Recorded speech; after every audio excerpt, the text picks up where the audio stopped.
I went from looking like this to looking like this in 27 days. I had an extreme fat loss transformation, and in this video, I'm gonna show you how you can too. I'm gonna show you exactly which diet to copy so that you know which foods you should avoid and include in your diet. And I'm gonna show you exactly how to set up your workout so that you end up looking ripped after losing weight instead of looking unhealthy. And most importantly, I'm gonna show you how to get dangerously consistent with fat loss using a tactic that nobody really seems to talk about anymore. Okay, so let's start off with the diet that you're going to follow. Now, before I show you exactly what foods to eat if you wanna lose weight, let's just very quickly go through what not to do. So basically, just ignore everything you've heard up until this point. So do not follow any crash diets where you diet really hard for a very short period of time and lose a lot of weight, because what happens when you do that is you just end up gaining all the weight back. And I know that because I've been there and I've done that. Now, when I lost weight using the tactics that I'm about to show you, not only did I lose the weight, I kept it off. You want to avoid starvation dieting, which is literally where you try to starve yourself skinny, and you should avoid that for obvious reasons. But the third and not very much talked about diet that you should avoid is the elimination diet, where you eliminate entire food groups from your diet and try to lose weight. So a really popular elimination diet that's been going on as of late is the meat-only diet, where you cut out sugar and you cut out carbs and you cut out all of that. Pretty much anything that isn't meat, you cut out of your diet. Avoid all of this. It's unsustainable and it's not going to help you lose weight. I literally helped a client go from 270 down to 260, and he said that the reason he got to 270 was because he was on the carnivorous diet. So avoid that. What you want to do is adopt a diet plan that is not at all or very slightly different from what you're already eating. So let me explain. So I, for example, if you haven't noticed, am brown. And so in my household, there's loads of spicy food, loads of rice, and just loads of very flavorful food that gets cooked. If I was an idiot, I'm not calling you an idiot, but you know, if I was an idiot, what I would do is I would go from eating all of this tasty, flavorful, spicy food to eating completely bland, boiled chicken and rice, because my New Year's resolution is to lose fat. That would never work. I would follow that diet for a week and then burn out and then just quit. And the reason as to why that is actually very simple, and it's because the change is too big and it's too noticeable. Way too many people view fat loss as this one big rocky cutscene where you go through one very short, intense, hard period of training and strict dieting, and you come out on the other end with a six-pack and the gut's gone, your clothes fit you perfectly, but that's not what fat loss is. Fat loss is not one silver bullet, it's 100 golden BBs. So here's what that looks like in practice. For me, as a brown person who eats flavorful, spicy food, my golden BBs instead of my silver bullet would be going from oily foods that are very unhealthy and low in protein, high in calories, to foods that are high in protein and lower in calories. But that wouldn't mean that I make them bland or tasteless. I would still eat my brown people food, just more stuff like chicken and ground beef, stuff like that that is high in protein and relatively lower in calories.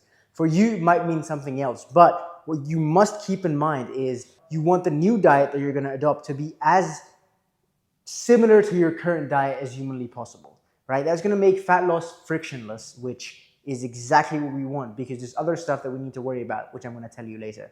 Hey, if you want more information and tactics like this, you can click the link in the description and join my email list. So now that you know which diet plans to avoid, which foods should you include and avoid in your diet to make fat loss a whole lot easier? Well, the good news is that you don't need to avoid any specific food group, since there's no one specific food that causes you to gain more fat than others.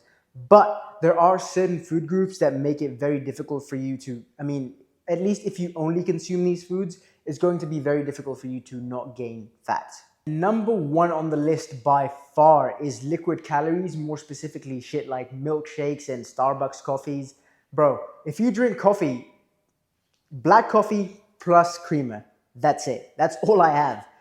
Caramel, macchiato, frappuccino, mochaccino. I don't even know what these drinks are called anymore. They're like packed with calories. They're like 750 calories a pop. That's crazy. Just the other day, I had a shake from McDonald's, and out of curiosity, I wondered, this is pretty delicious, but I wonder how many calories are in this thing. I looked it up and it had 1,200 calories. I was blown away. That's pretty much almost half of my daily calories in one milkshake. So you want to be very careful with liquid calories, specifically milkshake and things of that nature. Now, The second thing that's probably going to make you fat, especially if you're anything like me, is fast food. Now, I am a big foodie, no matter what it may seem like. Yes, it's crazy. I can be into fitness and like food at the same time. If you're going to eat fast food, here's what I recommend. Always get diet soda and generally avoid sauces, since those are two just pretty much empty calories. So you want to avoid those two and try to go for lower calorie options on the menu. With everything considered, yeah, milkshakes make it really easy to gain fat and fast food makes it really easy to gain fat. You can still have these foods, you've just got to have them in moderation. So now you know which foods make fat loss a lot harder, but which foods make fat loss a lot easier? Now, you're probably expecting me to say fruits and veggies, but everybody knows that, and while that is true, it's not the answer to our question. The foods that make fat loss the easiest are high protein foods, and here's why. It's because protein is very high on what we call the satiety index. Now, simply put, the satiety index is how much a food fills you up. Now, for example, a food that would be relatively low on the satiety index would be rice. Now, if I was to eat a plate full of rice, 2 to 3 hours later, I could probably eat again. But if I was to eat a plate full of chicken breast, I probably couldn't eat again for another 4 to maybe even 5 hours. And that's because protein fills you up more than any other macronutrient source. So if you eat more protein, you're gonna have less cravings, you're gonna be less hungry, fat loss is gonna become easier, and you're gonna build more muscle, because if your muscles are a house, then protein are the bricks that build up the house. For getting your protein in, I don't recommend just slamming down protein shakes and eating protein bars. Now, yes, although protein is protein that you get from whole foods like chicken breast, ground beef, salmon, things of that nature, has a lot of micronutrients that you don't get from a protein shake. Now, here's what I recommend.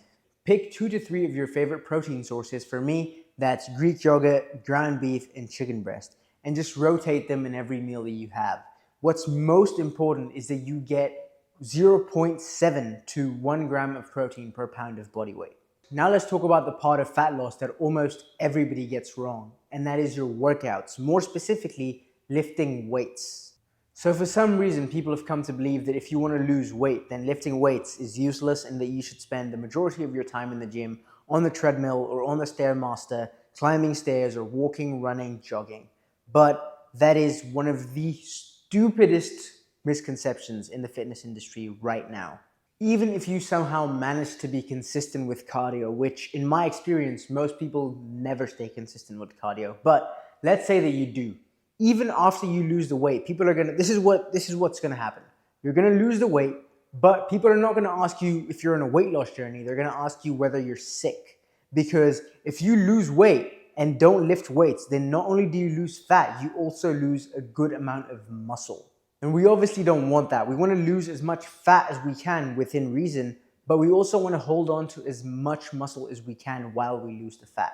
And so for that reason, it's imperative that you lift weights. Now, if you're anything like me, you probably can't commit to a 6-day per week split where you have to be in the gym for 2 hours at a time. So that's where my minimalist training philosophy comes in. Now, when you train using a minimalistic approach, you focus more on training quality than you do on training quantity. So you may be going to the gym less frequently and you may be spending less time in the gym, but the quality of your workouts is top notch. And so what you've got to make sure you do if you're going to follow the minimalist approach is train hard with good form and be consistent, although infrequent.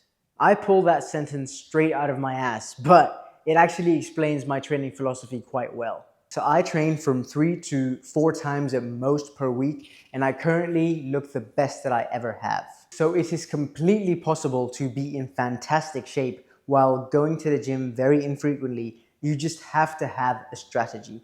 And stay tuned because I'm going to release something very soon about that. So now that you've watched this far into the video, you have all the information you need to lose fat. But wait, that was never the problem, was it? The problem was never lack of information, because you could have gotten all of this information off of Google and now we have AI. So what is it? It's not information. It's consistency, isn't it? Information about how to lose fat and get in shape is more readily available now than ever before. But lack of information isn't the problem. Lack of action is.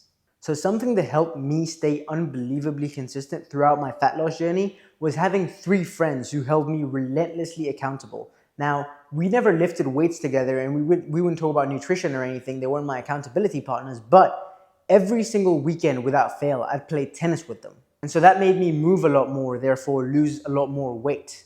It's very difficult to be inconsistent when there's 3 guys texting you Friday night, making sure that you're still on for the tennis game tomorrow. And so there you have it. That's the cheat code to being consistent, having someone hold you accountable. Now, if you want me holding you accountable, you can click the link in the description and join my email list. And if you want to watch this video about this tactic that I use to save me hours in the gym and build more muscle, you can click right here or somewhere over here. Yeah, see you in the next one.